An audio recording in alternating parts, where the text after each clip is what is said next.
I'm screaming, whoa. If all we have is time, then we'll be alright. What's up guys, Iovo here, and today I'm going to be teaching you how to build a $500 gaming PC which you can use for gaming or video editing. Now in this video I am joined by Jason, also known as 3P, so say hello. What's up?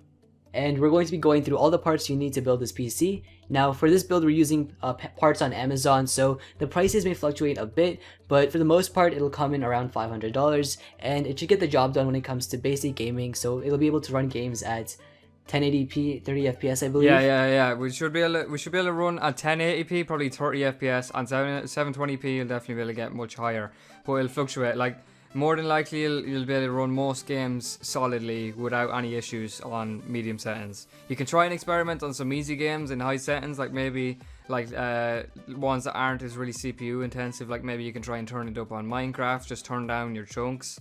And I think you should be good to run pretty much most games. Like everybody's the craze with like H1Z1 and other games like that lately, and you'll be able to run that on this computer, so not a problem there. Alright, so with that being said, let's name the parts. So first off we have the case, and the case is the Vivo ATX mid-tower case. Right now it's $40 on Amazon, and it's a really nice case because it is a mid-tower one, so even if you want to expand, it'll fit everything easily, and it also comes in at a really cheap price, so you can have higher specs for the other parts as well. It has USB 3.0 as well as 2.0, and it'll hold everything. Yeah, it's a case. Just another thing to say as well is that this case is built around airflow, so the whole idea of this case is to keep your computer cool, which is why we've gone with, because you don't exactly want your whole room to be 100 degrees when you're gaming, do you? Because that's not fun.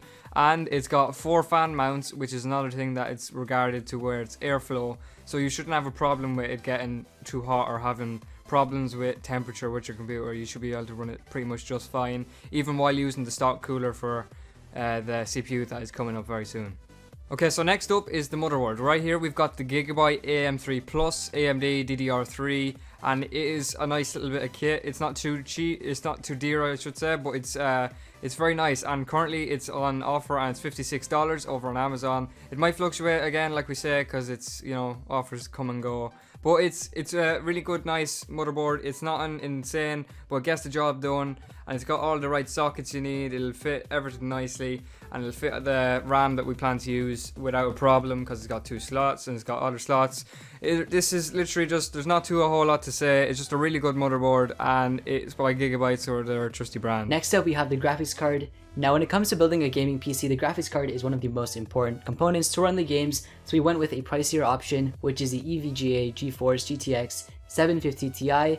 It has 2GB of dedicated RAM, and it is also G-Sync ready, so it's good if you have G-Sync, and it should be good for running most games, like Jason said before. Yeah, this thing will run most games, no problem. It's like a medium end card, so you shouldn't have any problem. And it's 2 gig as well, so like that's not too bad regarding video card RAM. Like most cards, like between the mid and beginning to high, are 2 gig until you get up to like maybe a 780, and that's like top of the line near enough. So this thing will definitely run your games without a problem and get the job done. So for the processor, we went for the AMD FD6300, and the reason why we went for this is because it's like AMD is always a bang for the buck kind of brand. You get what you pay for. Like with Intel, the only time you'll really see like extreme benefits out of an Intel is, like, some people can argue with me, but it's a lot of the time is when you get like the higher end. Like I personally have an i7 and it's amazing. And even though this is a great, it's 6 cores, so you won't have a problem. And its stock cooler is the one you'll be able to use. You don't need the cooling with this build because we're going for cheap, and it shouldn't run with any problem regarding heat, especially because of the case we have. So it's all interlocked together, and this runs really well, and there shouldn't be any problems whatsoever. And its frequency is 3.5 gigahertz, and that's that's not bad considering. So we're doing pretty well here. Alright, so next up we have the power supply. Now, the graphics card requires a 300 watt power supply, and this one is 500 watt. It's the EVGA 500, and it only costs $45. There's not too much to say about that. And then we also have a standard DVD drive, which is made by ASUS, and that goes for around $20, and it's just your standard OEM optical drive. Okay, so for the RAM, we're going with 8 gigabytes, and it's in 2 sticks of 4, so we can help channel the memory. And it's the G.Skill F3 12800, so it's not bad at all. G.Skill is a really reliable brand regarding RAM, and it's just runs really smoothly. You'll have no problem with like programs like Photoshop, Sol Vegas, all them kinds of things. You'll be able to open them up fine.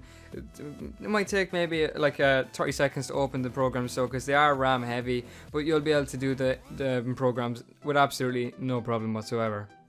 And then regarding the hard drives, we've chosen the WD Green 1TB hard drive. I personally have the Caviar Black, which is the WD Black, and this brand is amazing. I also have the WD Green, and honestly, this is a really good hard drive.